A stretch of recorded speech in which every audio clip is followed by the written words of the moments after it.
Morning.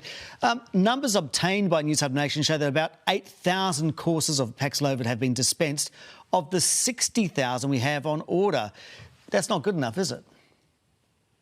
Oh, we need to improve that. I mean, I kind of want to start out and say it's great what the government has done. It's great, and I'm excited about a lot of the steps. But they needed to do something, right? Because we had this big influx in COVID, and we have this medicine that's 90% effective, as you've heard, at preventing hospitalization or death. We really hadn't done a good job of utilizing it. Out of the 60,000 doses of Paxlovid, I think 8,000 had been given, and even less of molnupiravir. So it's important that we take steps to correct that now. Is there a risk that these antiviral drugs will expire? I think they're due to expire in early 2023. What a waste would it be if they ended up in the rubbish bin? Oh, it would be a tragic. I mean, we acquired them, and that's a great thing. Let's make sure that we get them into the hands of the people that need them.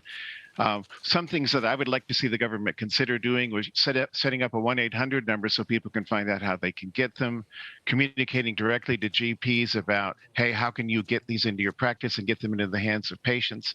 I've spoken to GPs who said, you know, I have no idea how to do this. And so liberalizing it is great, but let's make it clear how people can raise their hand. The other thing I'd point out is people who are 65 and older are having the big increase in BA5, but it's not till 75 that they're eligible. I'd like to see the government look at rolling that down to 70 or 65 so that everybody who's involved in this split could end up being eligible for Paxlovid. Because at the moment, you have to be 75 or qualify on some other immunocompromised criteria. That's right, isn't it? Right.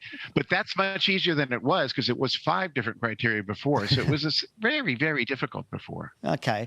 But some experts, including the GPs, are concerned that we should be cautious when it comes to prescribing these medications and that pharmacists shouldn't necessarily be able to hand them out. What do you think about that?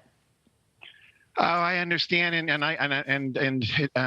that's an important consideration, and we need to make sure that everybody's happy going forward. But here's the issue: if these medicines get to people late, if you get them after 5 days, they're worthless. That's why early on, when remdesivir studies came out, and we saw that remdesivir didn't seem so great, that's another antiviral, remdesivir. It's because it was being given too late in the piece. So we know that if you can get the medicines in the hands of people in the first 2 or 3 days after they're diagnosed, then you've got the 90% efficacy. So it's so important that we work to get them into, and I think we can handle those kinds of objections. What they've done in North America is you come with your medical records to show you don't have kidney troubles, you don't have liver troubles, you meet with your pharmacist. And then if there's any question, if anybody says, you know, I'm not sure, then those folks get referred right back to their GPs. Okay. So it should only be the most straightforward cases, right? Is there a risk that we could overprescribe these and that they either lose their potency, like we see with antibiotics, or they have complications with other drugs? Yes, unfortunately there is, and time will tell. When I was in practice, I concentrated predominantly in HIV practice, and we use protease inhibitors, which Paxlovid is a protease inhibitor. We use those a lot. And at the start, we thought, are we going to get resistance? And it turned out that we did. But the good thing is they're not going to show resistance now because there's been no use of Paxlovid, almost no use around the world. So they're going to be highly effective now when we need them.